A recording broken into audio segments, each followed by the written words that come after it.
আসসালামু আলাইকুম ভিউয়ার্স, কেমন আছো সবাই? আশা করি সবাই ভালোই আছো। আমি আলহামদুলিল্লাহ খুব ভালো আছি। তো আমি আজকে বানিয়ে নেব এই পাকা কলা দিয়ে হালুয়া বা বরফি। খেতে কিন্তু খুবই সুস্বাদু হয়। তো চলো দেখা যাক কেমনভাবে বানাচ্ছি। আর দেখো আমি এখানে 6টা পাকা কলা নিয়ে নিয়েছি। তো প্রথমে কলাগুলোকে ছিলে একটা পাত্রে রেখে দিচ্ছি।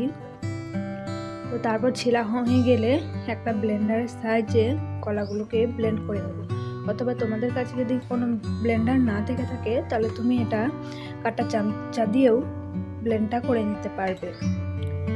তো ব্লেন্ডটা খুব ভালোভাবে করতে হবে যাতে ভিতরে গোটা কলা না থেকে যায়। তো দেখো ব্লেন্ডটা হয়ে গেছে। এবার আমি কড়াইয়ের মধ্যে দিয়ে দিলাম একটু পরিমাণ ঘি। এবার ঘিয়ের মধ্যে এই যে ড্রাই ফ্রুটসগুলো আছে সেগুলো ভেজে নেব। এখানে আমি দিয়েছি কাজু এবং কিশমিশ। তো এগুলো হালকা লাল করে ভেজে নেব। তারপর একটা পাত্রে তুলে রেখে দেব। তারপর ওই পাত্রের মধ্যে দিয়ে দেবো 1 কাপ পরিমাণ সুজি। সুজিগুলো একটু লাল লাল করে ভেজে নেব এবং এখানে গ্যাসের ফ্লেমটা লোতে রেখে দেবো যাতে সুজিগুলো খুব পুড়ে না যায় এবং অল্প অল্প লাল লাল হয়। তো তোমরা দেখতে পাচ্ছ সুজির কালারটা লাল লাল হয়ে এসছে।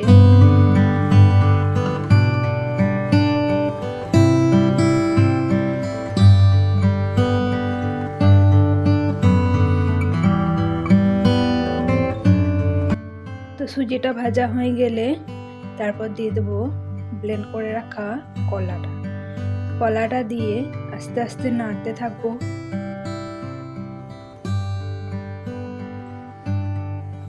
তো নেড়ে চেড়ে কলাটার সঙ্গে সুজিটাকে একদম মিক্স করে দেব। আর এখানে গ্যাসের ফ্লেমটা কিন্তু লোতেই রেখেছি যাতে তলাতে লেগে না যায়।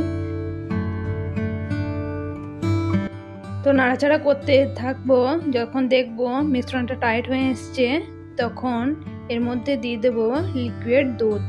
তোমাদের কাছে যদি গাই গরুর দুধ না থাকে তাহলে তোমরা পাউডার দুধ কিনে এনে একটু জল মিক্স করে লিকুইড করে নিতে পারো।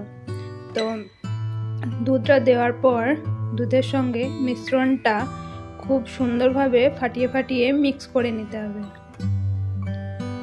তো চলো ততক্ষণ আমি মিক্স করতে থাকি। আর তোমরা যদি আমার চ্যানেলে নতুন হয়ে থাকো তাহলে চ্যানেলটিকে অবশ্যই সাবস্ক্রাইব করে আমাদের পাশে থেকো। আর ভিডিওটি যদি তোমাদেরকে ভালো লেগে থাকে তাহলে ভিডিওটিতে অবশ্যই একটি লাইক করে দিও। তো আমার মিশ্রণটা খুব সুন্দর মিক্স হয়েছে, তোমরা দেখতেই পাচ্ছ। এখানে আমি গ্যাসের ফ্লেমটা হাই করে দিয়েছিলাম দুধটা দেওয়ার পর। তো মিশ্রণটা একটু টাইট হয়ে এসছে। তারপর আমি আবারও গ্যাসের ফ্লেমটা লো করে দেবো। আর এখানে আমি দিয়ে দিয়েছি কয়েকটা গোটা গরম মশলা এবং গোটা গরম মশলাগুলো ভালো করে মিক্স করে নেব। তো দুধটা দেখতে পাচ্ছ একদম টাইট হয়ে গেছে দুধটা দেওয়ার পর। তারপর আমি দিয়ে দেবো পরিমাণ মতো চিনি। তো আমি চিনিটা এখানে বেশি ব্যবহার করিনি যেহেতু কলা মিষ্টি, তো চিনিটা বেশি দিলে মিষ্টিটা বেশি হয়ে যাবে। আর আমরা যেহেতু মিষ্টিটা একটু কম খাই তো তোমরা এটা কম বেশি করে নিতে পারো। তারপর দিয়ে দিলাম ভেজে রাখা ড্রাই ফ্রুটসগুলো। তো ড্রাই ফ্রুটসগুলো দিয়ে একটু ভালো করে মিক্স করে নেব।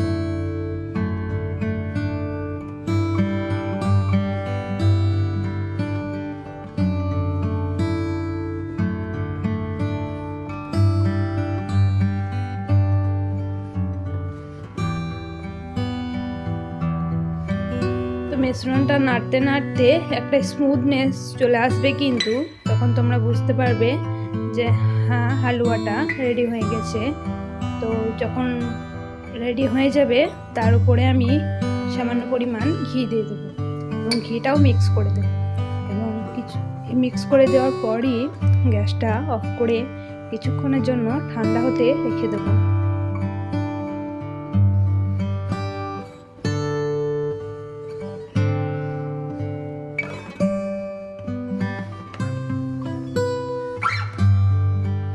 তো আমি ফিরে এলাম 5 মিনিট পর।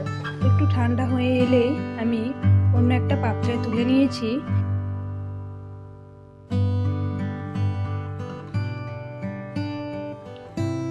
আমি খুন্তির সাহায্যে মিশ্রণটাকে ওই পাত্রের মধ্যে খুব ভালোভাবে বসিয়ে দিয়েছি, যাতে কোনো অমসৃণ ভাব না থাকে, তাই একটু উপরটা প্লেন করে দিয়েছি।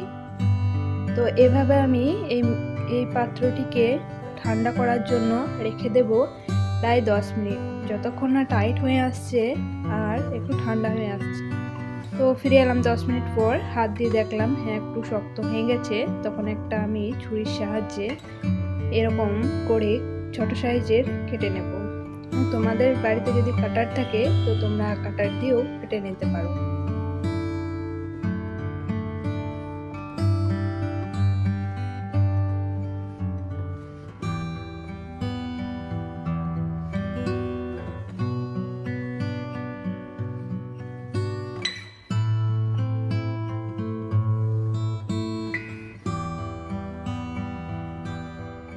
তো ছুরির সাহায্যে এরকম আমি একটি চারকোনা শেপ দিয়ে দেবো।